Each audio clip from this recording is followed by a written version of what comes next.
Verse 33, Ulladhu Naarpadhu, 40 verses on reality given to us by Sri Ramana Maharshi. என்னை அறியேன் நான் என்னை அறிந்தேன் நான் என்னல் நகைப்புக்கிடனாகும் என்னை தனை விடயமாக்க இருதான் உண்டோ ஒன்றாய் அனைவர் அனுபூதி உண்மையால். If you say, I have realized my Brahman nature, or if you say, I have not realized my true nature, Brahman nature, both are ludicrous, or to use a stronger word, it is ridiculous, says Sri Bhagavan. He says, why? Are there really two feelings? Are there really two isnesses for one to know the other? Only if two I exist feelings are there, can we say that one knows the other. To know anything, there must be a knower and an object known. But he says, Tarai udayamaka irudhan undo. Are there really two things for one to know the other? Or are there two eyes? Are there two eyes, not this eye, the vertical eye. Are there two eyes for one to know the other? He is asking. Ondrai anaivar anubudhi unmayal. If you look at the experience of the realized sages, their experience is that of oneness. See, this is spoken from the standpoint of a jnani, a realized being. We are habituated or addicted to dualistic thinking. Everything is two. I am separate, you are separate. You are separate, your neighbor is separate, and so on. This is Dvaitam, duality. Two. Fundamentally, duality posits that I as an individual being is separate and everything and everyone else is separate in this world. But this is the experience of an unenlightened being. If you look at the experience of a jnani, a realized being, there is no such thing as two at all. If you ask him this or this, he will say this. One only is there. One Atma only exists. It only exists always. Everything else is an appearance in our consciousness. How it will be very curious. It will challenge our intellect. It does, violence to our way of thinking, so to say. Because we are deeply entrenched in duality. It is simply the game.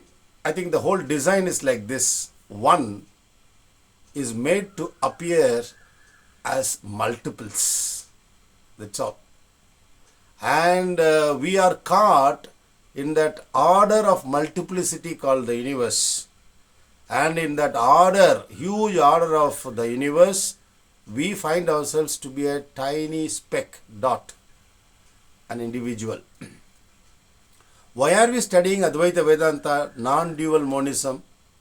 Because it teaches something else. It says the opposite of what we have learned so far. It says one only exists. For knowing, this Triputi process is involved. What is called triad? The knower, the object known, and the process of knowing.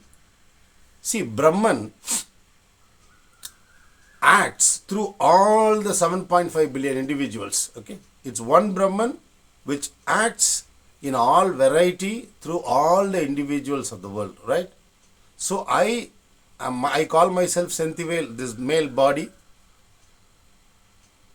If you go deeper and find out the basis of this individual's functioning, I'll realize that there is only one. That one only is there inside you also, your neighbor, your wife, your spouse, your children, and so on. This race, that race, look at anybody, everybody, look at any animal, plant, stars, sky, one only lies as the substratum at the background.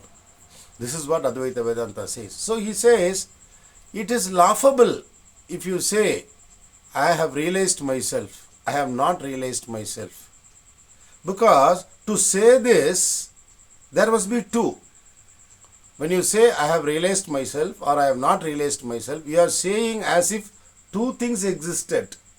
Whereas in reality, one only exists. But this is the standpoint difference. Here, this is the standpoint of an unenlightened person who is seeking to realize himself. Sri Bhagavan is here. His standpoint is different. He is already a Jivan Mukta, liberated while being in the body. He is a realized being, like how so many other sages have been, rishis have been.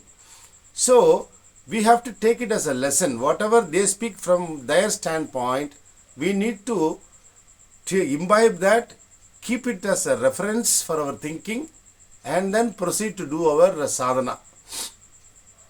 We should not get carried away. If he says, one only exists already, you are already Brahman. So shall I wind up all practice? No, you should not. We will not realize ourselves.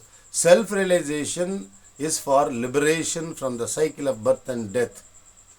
And for that to happen, all the vasanas, our memories, have to be exhausted or burnt completely.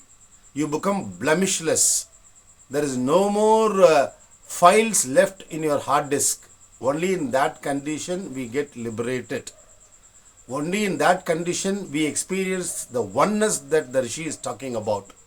And unless it is a living reality, living experience for us, we cannot stop our practice. We need to constantly do Shravanam, Mananam and Nididhyasanam. Constantly, as often as possible, till we breathe, till we are alive, till we are established in our true nature, the effort must continue. We cannot afford to discontinue. If we are really intellectual, if we are really intelligent, if we really have this curiosity as to who we really are. The Shastra says, Tattvamasi, you are that. In the previous verse also we saw, when the Shastras, scriptures say that thou art, instead of choosing to be who you are, saying this, I am that, I am not that. He says it is because you don't have strength in your heart, in your mind. Because it is clearly said in Shastra that for a weak-minded person, for a faint-hearted person, this Atma is not available. So we need to have that intellectual clarity, thinking, rethinking, thinking, rethinking. See, the whole design is like this. When we suddenly wake up and study Advaita Vedanta, we realize that we have taken, as the Gurus say, we have taken n number of births and we have got accumulated memory. In each birth, we must have either been a man or a woman, and we must have had our own cluster of relationships and the attachments and aversions born out of that experience. Everything is here. Nothing has gone outside. And they form a very big,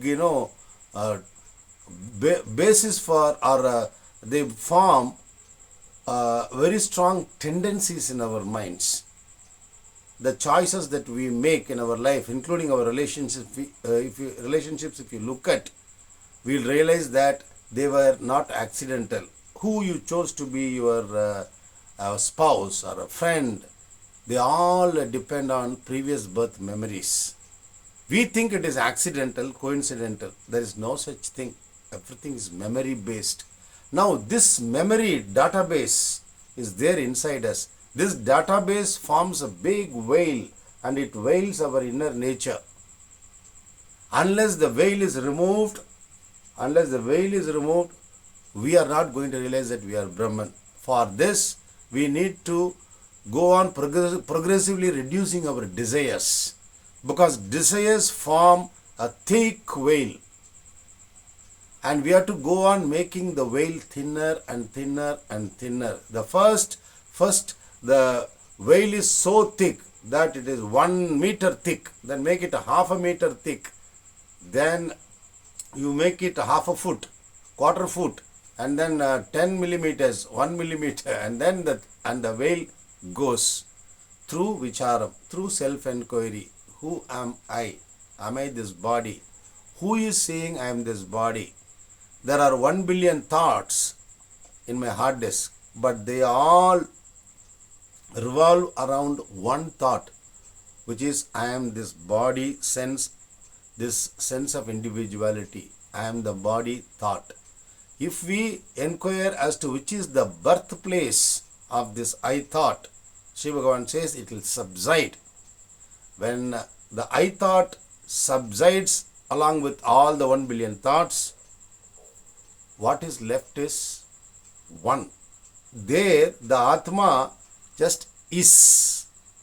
There is no knower, no object known, there is no process of knowing. Atma just is. So he says, knowing the Atma is being the Atma. So it is, the Atma is at the end revealed to itself. The Atma knows itself, not through any instrument. It is the nature of Atma to be knowledge. Knowledge characterizes Atma. Consciousness characterizes Atma. Awareness characterizes Atma. So let us not do further research. Let us first get to the destination and then see what happens there, what is there. Our effort should be to remove the veil. We are not going to create Atma. The Atma is ever shining like the sun. All that we are doing, all the effort that we are making is to remove the veil so that we cognize the Atma is shining forth as one. This oneness is, we are not going to create. It will be an impossible task, but Atma is already shining forth. We need to remove the veil. All our sadhana practice is to remove the veil. Desirelessness coupled with Atma Vicharam, self-enquiry, I am given to understand, will definitely lead us to realization. So he says, if you say, I have known myself, I have not known my true nature, both are ridiculous. Are there two eyes for one eye to know the other? No, one only exists. What is the basis? What is the authority? The experience of so many rishis, hundreds and thousands of rishis. Some rishis have not revealed their presence at all. Some have revealed, they have given us teachings in the form of Upanishads. And recently, Sri Bhagavan, Ramana Bhagavan lived. 54 years he taught the same stuff. So many thousands thronged him. And he taught only one. Find out your true nature, who you are. One only exists. That was the decree, that was the final verdict given by him at his age 68. எப்போதும் உள்ளது அவ்வேகான்ம வஸ்துவே. What exists always is that one Atma only. Let us do vicharam.